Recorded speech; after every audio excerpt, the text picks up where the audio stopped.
Today, we're diving into one of the most heartbreaking events in aviation history, the crash of Japan Airlines Flight 123. But we're not just revisiting the official story, we're looking at a controversial theory, one that's been floating around for nearly 40 years that claims the story we've been told is all a lie. Just 520. On August 12, 1985, a Boeing 747 packed with people went down on a mountain ridge in Japan. That number? That's how many lives were lost. To this day, it is still the deadliest single plane crash the world has ever seen.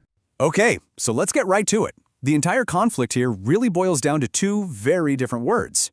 On one hand, you have the official conclusion. It was an accident, period, caused by a botched repair job done years before. But the source material we're exploring today, it calls it an incident, a deliberate event caused by an attack from the outside. I mean, we're talking about two completely different realities.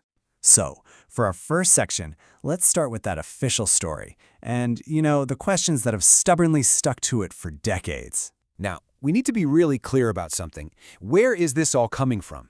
Well, the claims we're about to walk through, they come from a blog post, and this post analyzes what it calls the complete cockpit voice recorder, audio that it claims was cut out, totally suppressed from the official investigation. That brings us to Section 2. Let's look at the core piece of evidence this whole theory is built on, what the source calls the complete voice recorder.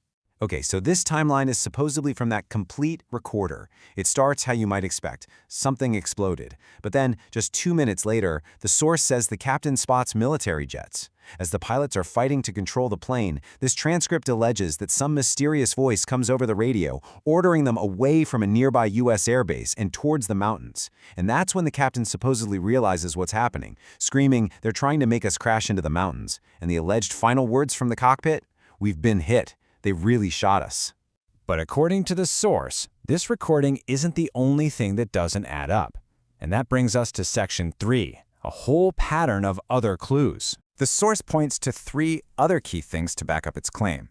First, there was supposedly a news bulletin that aired briefly, reporting that rescuers were actually being shot at near the crash site before that report just vanished. Second, there are accounts from some victims' families who claim that a JAL vice president told them the plane was shot down by a missile.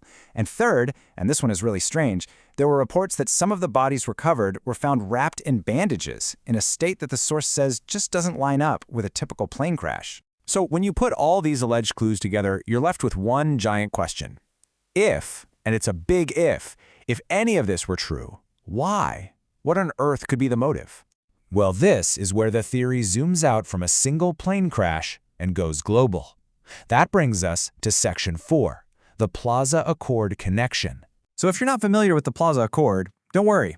It was a huge international economic deal that was signed just 1 month after the JAL123 crash, and its main goal was to weaken the super strong Japanese yen against the US dollar.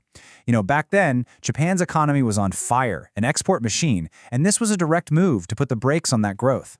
And here it is. This is the heart of the alleged motive.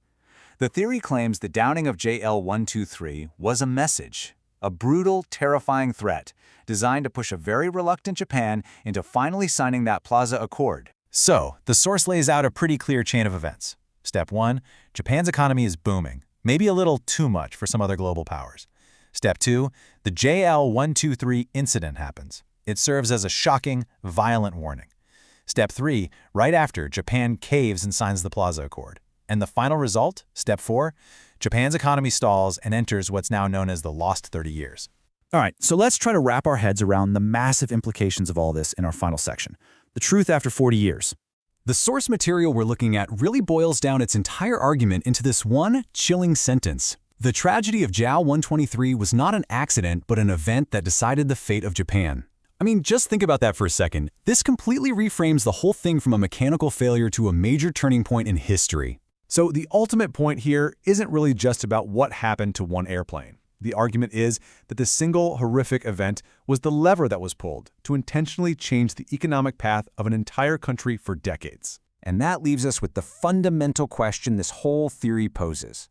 Was the loss of 520 people the result of a terrible but ultimately human repair error? Or, as the source for this explainer claims, was it something much, much darker, a geopolitical power play that violently reshaped the global economy?